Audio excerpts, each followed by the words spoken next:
Today's card is the Five of Wands, and at the bottom we have the Hanged Man. So, Five of Wands, conflict, right? Contrast. Contrast today. Because being in the position of observer means that it's practicing peace. So step back and observe contrast. For some of you, this actually is saying, it's not just contrast, but if you're used to like watching fighting, being involved with this side or that side, even when it comes to like consuming athletic events where there's teams that are opposing each other, take observation of how much you are observing and consuming in fighting. This is just saying, this is asking for you to embrace silence. Okay, it's like to craft a different environment. And I paused there for a second because I heard, it's like, and also take note that you're reading in a different environment. And you knew that you would read in a different environment today. And you normally don't do that. But I only heard it because I was in the silence. So if it's saying step back so you can look at how much you observe conflict, how much your focus is on conflict, that will explain many patterns that are going on right now. That's actually going to explain maybe why it seems like certain things aren't going anywhere. But in order for us to step out of that framework, we have to see that we are participating in the framework, okay? So this is not just internal battles. This is not just, I have a thing I'm trying to manifest, and it's not just that. It's about contrast. If you are seeking peace, what do you identify as war around you in your life? What role do you play in war? Are you the person who feels comfortable, in the war room strategizing, or do you often find yourself in the field, exhausting more of the energy? And you see the way I even explained that? You see how there was a side where we're inside, and then there's a side where you're outside. This is about looking at part of the contrast that we're participating in that we say we don't want anymore. You want more peace, you want more quiet, you want more things to go your way. You basically want to be a receiver.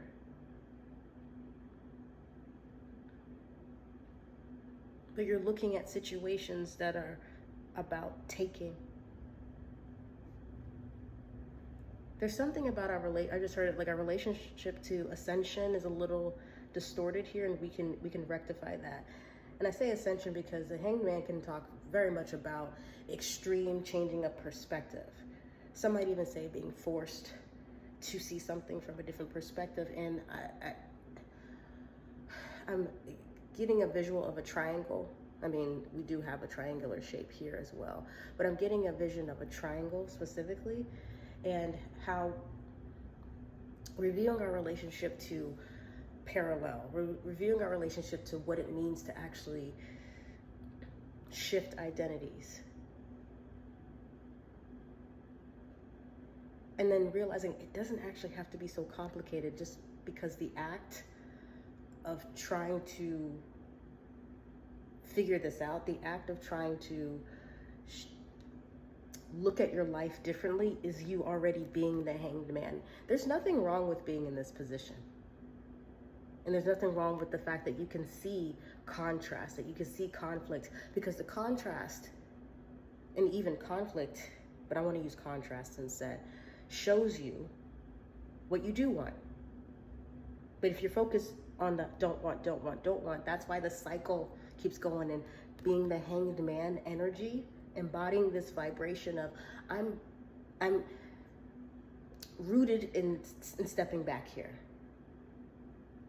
Because the idea of being forced to step back, it's not even necessarily that something in life is cornering you. You could be internally on the inside like, I've had enough. I've had enough of accepting something. I've had enough of participating in this. Maybe this is about exhaustion for some of you. And how you're noticing the contrast of the people who are not exhausting themselves as much.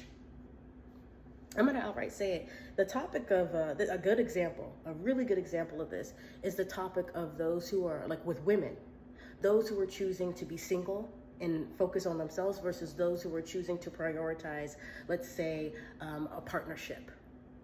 And what it means to be healthy, what it means to be an actual woman, what it means to sacrifice, what it means to invest in oneself. There seems to be a very like a strong aware, like one of the main topics is about self-preservation, right? And about who has the energy left to do anything. What are they doing? What are they not doing? And for example, what they'll say, like, let me use common phrases like the male-centered woman, right, is always exhausted because X, Y, and Z, because her focus is always, usually the claim is that the focus is always going on the man, the focus is always going on everybody else but her. So she has nothing left, to the point that she feels objectified because she's kind of operating like an object, which is ideal for everybody else because they all benefit. But that may be, if let's say that we are talking about this, a woman that is going through that, right? And if they're male-centered, that means by practice, they will actually prioritize everything else that they want.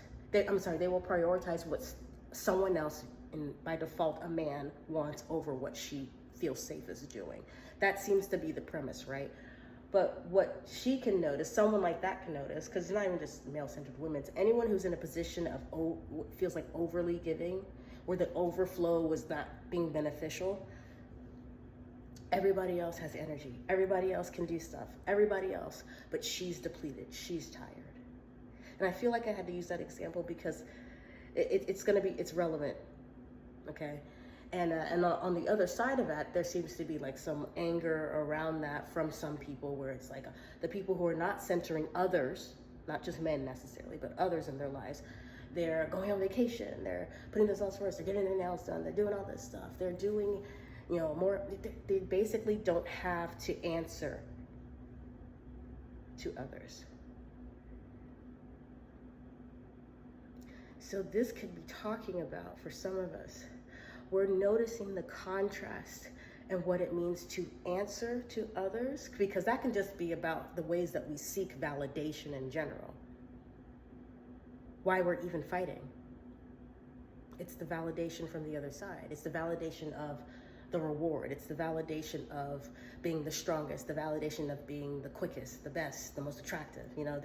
It's competitive by nature.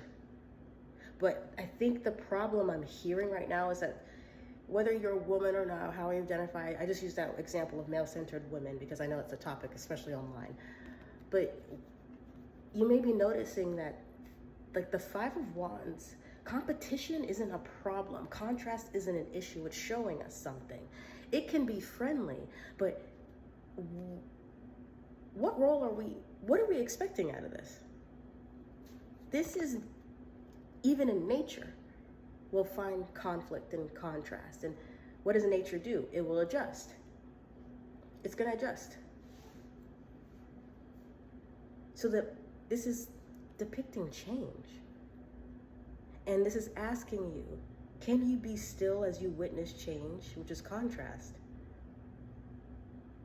Can you allow yourself to witness a cycle being broken?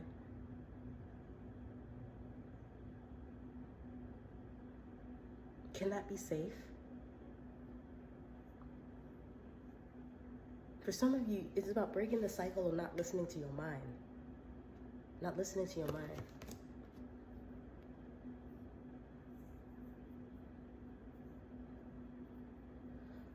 Okay, hold on. I just saw this here. Underneath the Five of Wands, the Eight of Cups can be talking. I just heard use that base term, emotional maturity, maturation, emotional maturation. That is hard to find in these environments. So I wonder if this is also about some of you who have tried to dumb yourself down, or you try to lower your vibration to match this environment, because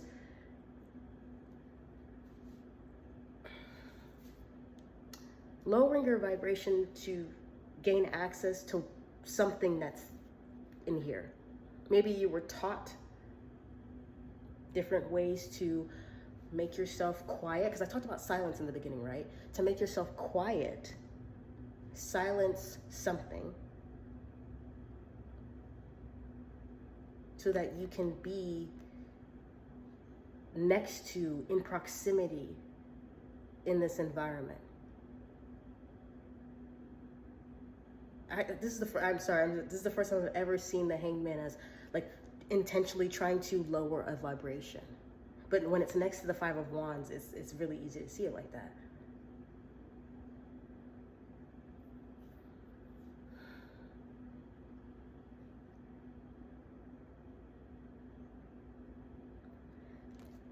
You know, with it being a major arcana, this is, when I say like this is a big deal, I mean this is a time for you to spend with this, like spend time with this today, because I do think there are intense emotions around this, because it's the bravest thing that you can do is be willing to see your highest desires, which means that you have to also witness the contrast that gets in the way of that. And many of us are going to learn that that contrast that's standing out, that gets in the way of what we want, are certain relationships. It's certain, and relationships aren't just people, it's patterns. Patterns are relationships, right? And it's like, if I have to dumb myself down to be accepted by people where the nature of the relationship is to compete with each other, is to maybe kind of try to always one-up each other, maybe you're noticing, I don't want to do that anymore. Or maybe I've kind of outgrown this. And I feel like we're trying, in some cases, with that silence coming back here, it's like we're trying to also do it gracefully. I do think that enough of us have love here, or we have compassion. And while we may be more versed in having that for other people, I think the tug is like, yeah, but be sure that you also have that for yourself. You don't have to feel guilty for releasing this. And here's something to think about, because looking at release and maybe even binding, when we feel sad and upset about departure, it's because we feel like we have ownership over it. And if we are trying to be in a position where this is not about taking and giving and just that dynamic of give and take, and if we're so well versed in being someone who is an overgiver, we're trying to learn how to be somebody who is good at giving and receiving. But then it requires a period of time like this, in stillness and silence, where you go from the pendulum swing of overgiving to what I'm going to call over-receiving. I'm going to call it over-receiving, and it's because over-receive, it's going to feel intense to let go, or to close up and clog up those energetic hemorrhages, or those pathways that weren't threatening, but you know you have to release them. And that feels intense. Giving to myself that much, prioritizing myself that much, yeah, that's gonna feel like over-receiving. But we're trying to get into the middle so that when we navigate through life, we can say yes to exactly what we want and no to what we don't, and feel safe doing that. But this goes back to the idea of ownership. I want you to change ownership to observation. Because that is how you let go. You want a secret to manifesting? That's how you let go. Stop owning it. But how do we know what to stop owning? It's whatever we want to hang on to. Let it go. Because the truth is like, the reason why you are born whole, the reason why you are a complete person already, is because everything else here is a plus. That's why it's the land of abundance. That's why the world keeps giving and giving and giving to us. That's why we get sick when we reject what's good for us. when we reject things that make us happy. We get really sick when we see that, when we find that we are not able to indulge in what resonates with us, but we're always over giving, right? So what do you think is going to happen if you allow yourself to just go into that space of not allowing access? Not allowing access. I mean, think about it, what going into the silence and like meditation does itself. You know, most times it is very encouraged for you to go into a place where you won't be disturbed, where you are comfortable, and where it's quiet. You see how we're trying to mute out as much stimuli as possible? That's saying no to the chaos of the outside world. Some of you are trying to figure out how to retire your position of chaos coordinator. But first you have to realize what roles are inherently chaotic.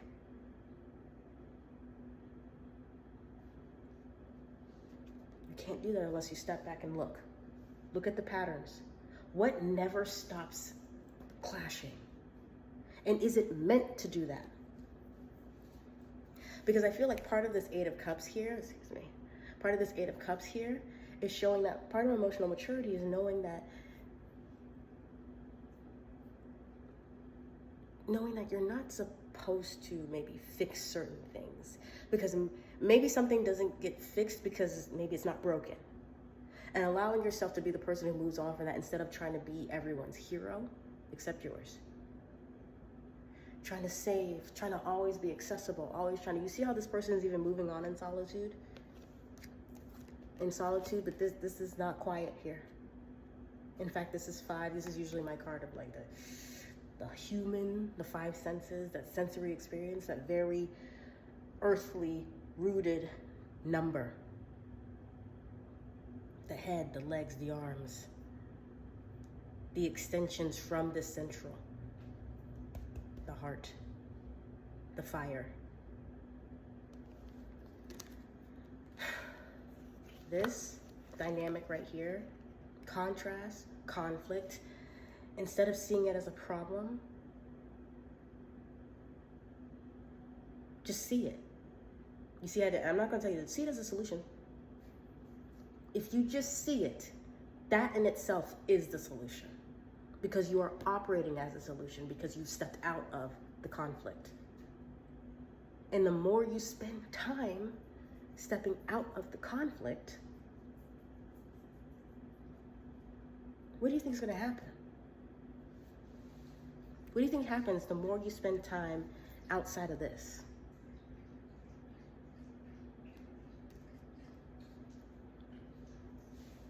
See, not only do you support yourself, but do you see how there's external support there too?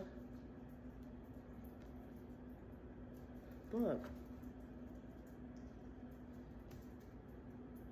Even nature, through the different cycles, expects this experience of you. I think some of you may also be reconnecting with nature. You might find yourself sitting outside, like under the stars more, or like communing more with trees.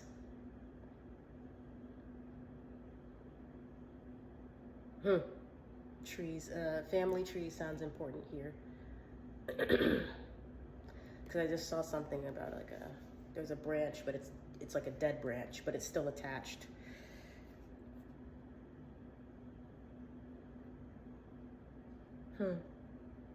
And this, if we're talking about family trees and maybe just walking away from it, I'm gonna keep going with the cards. Underneath that is the Lovers.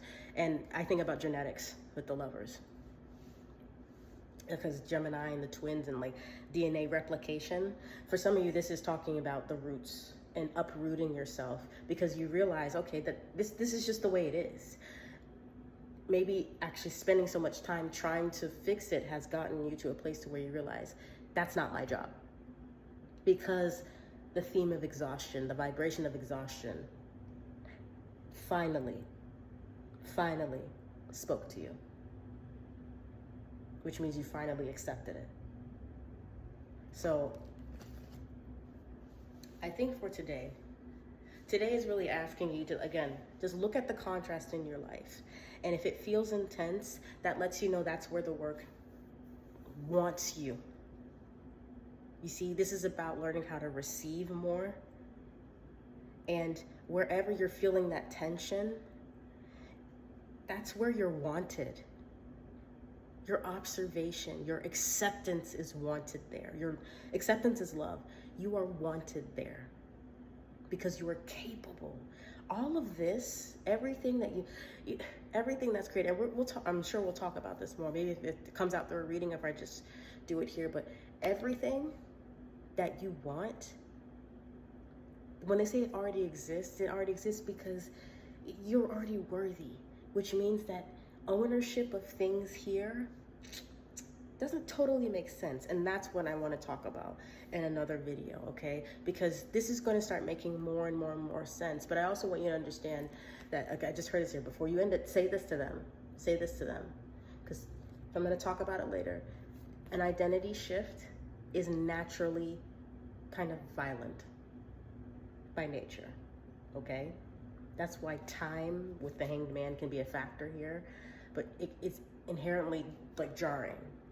It can feel very, very intense and uncomfortable.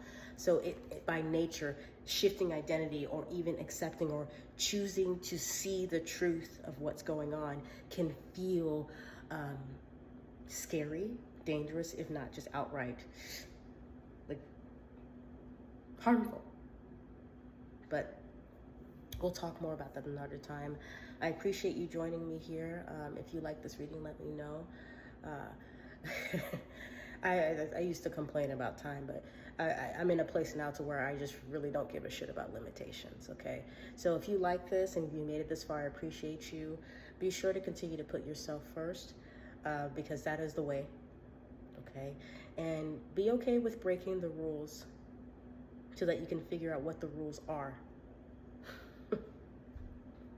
And you can be a part of creating this. So until then, I will have to figure out a better outro for this new era of tarot reading. But enjoy your day, enjoy your time, and observe. Observe the contrast without judgment.